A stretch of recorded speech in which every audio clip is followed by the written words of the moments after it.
We're going to bring in Antony Loewenstein. He's the author of The Palestine Laboratory, a book about Israel's arms and surveillance industry. You're joining us, Anthony, from Sydney in Australia.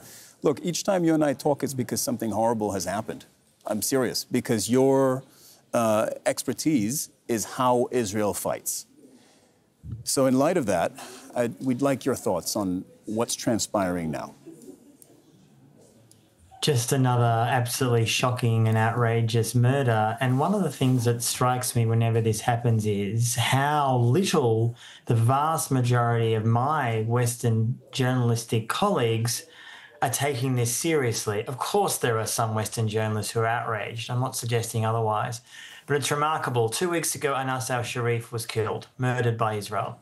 The New York Times and the BBC, in one of their first reports of his murder, framed it as, well, he's murdered by or killed by Israel, but Israel claims he was a Hamas militant, equating the two issues in the same way. It's remarkable to me that we are 2 years into this genocide, nearly 2 years, and still to this day, we have IDF talking points propaganda put up top of stories. Let me tell you what would change this situation overnight if major Western news outlets, New York Times, BBC, NBC, Washington Post, all the main ones, literally refused to publish IDF talking points. Didn't run them. No tours, no exclusives, no inside information, nothing, until there was allowing Western journalists into Gaza, but more importantly, that these kind of crimes are investigated independently outside of Israel. If that happened, this situation would change very quickly. Why? I mean, I'm going to sound hopelessly naive. This is so obvious. Why is Israel doing this? Because they can.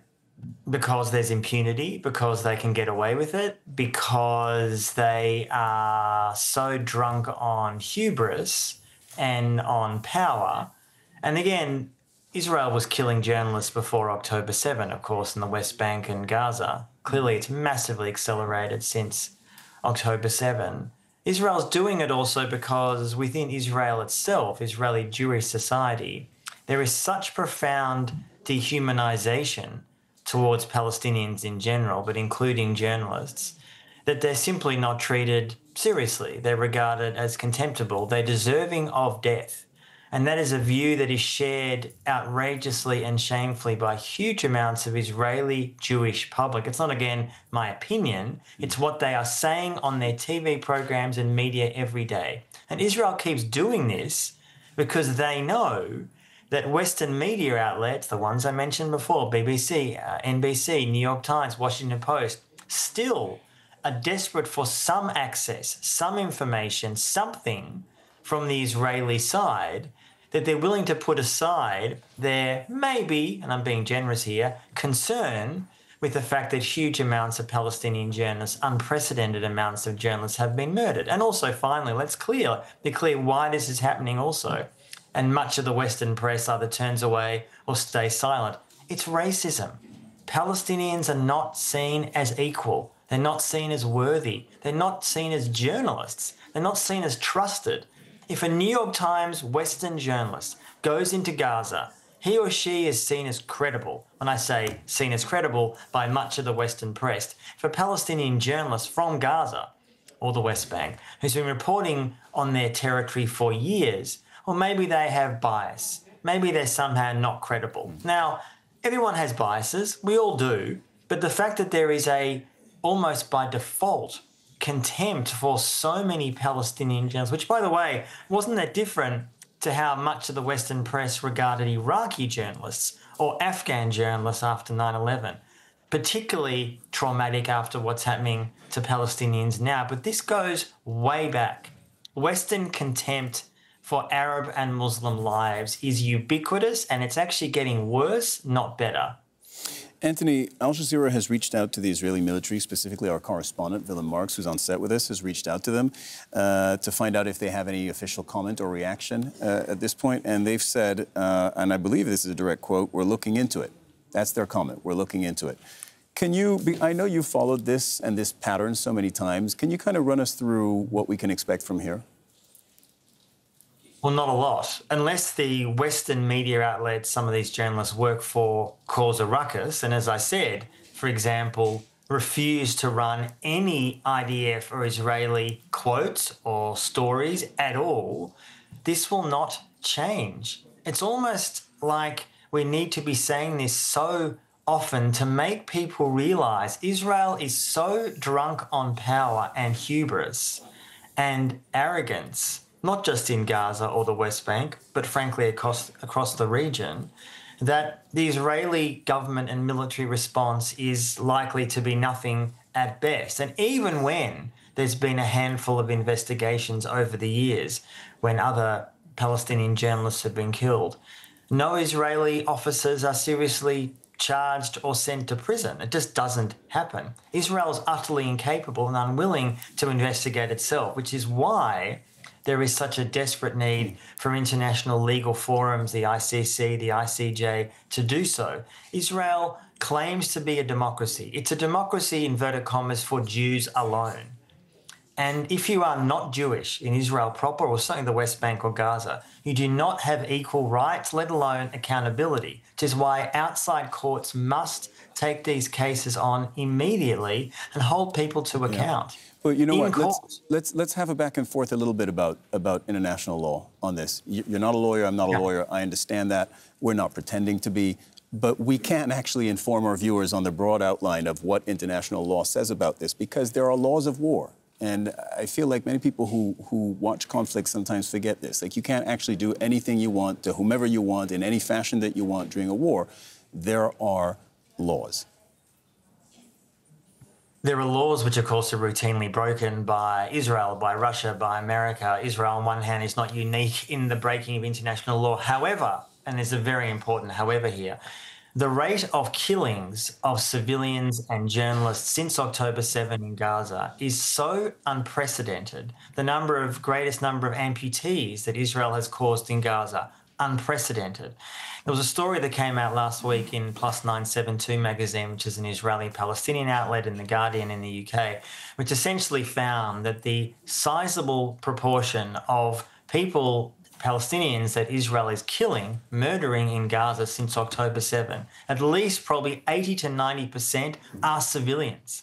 That's according to Israel's own military figures, which they got leaked, those journalists. It was a really important story. And it's almost like we're seeing these stories over and over again. Now, when we talk about international law, no one who looks at modern history can idealise international law. International lawyers, international courts are often incredibly incapable and unwilling to hold powerful people to account. The US, George W. Bush, Tony Blair for Iraq, Afghanistan. No one can claim that international law is a settled thing when so many powerful, mostly Western actors are not held to account. The reason when Netanyahu and Yoav Gallant, the former Israeli defense minister, were essentially now wanted by the ICC, why that was so significant is because Western leaders had never been an attempt to try to hold them to account. Now, so far, they're not in The Hague, they're not facing trial, but I'm someone who spent years looking into, for example, the war on drugs in the Philippines with President Duterte. I would never have imagined when he was in power that he'd be now facing trial in The Hague. So I would say to Israeli leaders and officers who think it'll never happen, it may well happen sooner than you think. Well, a reminder that the Israeli Prime Minister and his former defense ministers, that's Benjamin Netanyahu and Yoav Gallant, there is an arrest warrant out for their arrest by the International Criminal Court for war crimes and crimes against humanity.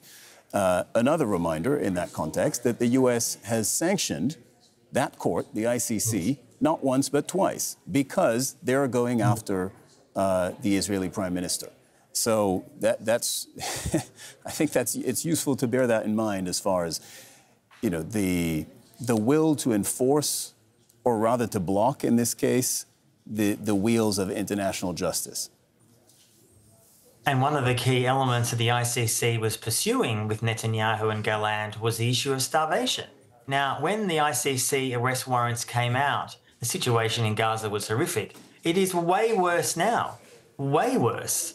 that you have Israeli officers. Now, this often doesn't get reported so much in the glorious Western press, the New York Times and the BBC, but if one reads and listens to Israeli media, if one even reads Haaretz, the Israeli Jewish newspaper, you find Israelis themselves, Israeli Jews, talking about soldiers, officers, generals, politicians, openly, proudly talking about how they want to and are starving Palestinians.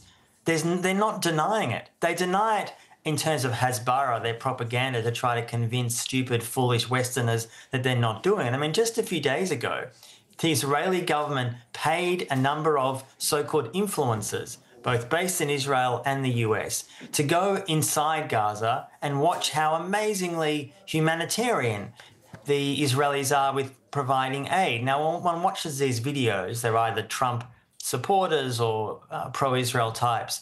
No one with credibility can see those so-called reports without laughing. They're so absurd and ridiculous. And you wonder now at what point, when Israel is spending this year alone $150 million more US on propaganda, that's what that is going to go towards. Paying for influencers to come into Gaza to deny the undeniable. We know what is going on there because Palestinians themselves, Palestinian journalists in Gaza have been telling us and showing us for close to 2 years. And as someone who is a Western journalist, I'm also Jewish, I spent time in Gaza, I was based in Palestine for a number of years. It deeply shames me how complicit so many of my Western colleagues are in this issue. Not all of us, but far too many of us. Antony Loewenstein joining us from Sydney. We appreciate your time. Thank you very much, Antony. Thank you so much.